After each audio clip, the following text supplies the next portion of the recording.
تو رمضان شریف میں قرآن پاک سے خاص محبت فرمائیں۔ شہر رمضان الذی انزل فیہ القرآن، خاص محبت۔ الحمدللہ ہمارے ہاں قرآن کے عالم بھی موجود ہیں، حافظ بھی موجود ہیں، بلکہ مسجدیں کم ہوتی ہیں، حافظ زیادہ ہوتے ہیں۔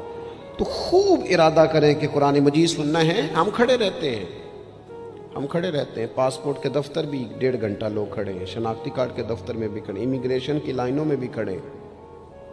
نیت کریں کہ میں نے جم کے قرآن مجید سننا ہے، اور جس مسجد میں پہلی تراویح شروع کریں کوشش کریں کہ ساری تراویح اسی میں پڑھی جائے، اور خاص ذوق کے ساتھ۔ خاص پنجاب میں ایک گاؤں تھا، تو اس میں نا ایک دفعہ ایک بالکل عام سادہ سا آدمی دکاندار تھا، تو اس کا انتقال ہو گیا، تو اس کی قبر سے خوشبو آنے لگی۔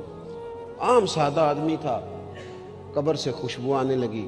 لوگ پہنچ گئے، معلومات کی، گھر تک گئے، کہا کوئی مطلب ٹھیک ہے داڑھی شریف تھی، نمازی تھا، لیکن کوئی ایسی خاص چیز ہم نے نہیں دیکھی۔ تو اس کے گھر والے بتانے لگے کہ نا قرآن مجید نہیں پڑھا ہوا تھا، بوڑھا آدمی تھا لیکن قرآن مجید سے عشق کرتا تھا۔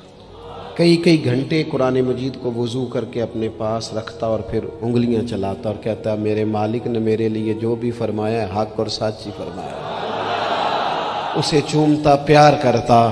اللہ نے یہ اعزاز دیا کہ اگر انتقال ہوا تو قبر کی مٹی سے بھی خوشبو آنی شروع ہوگی۔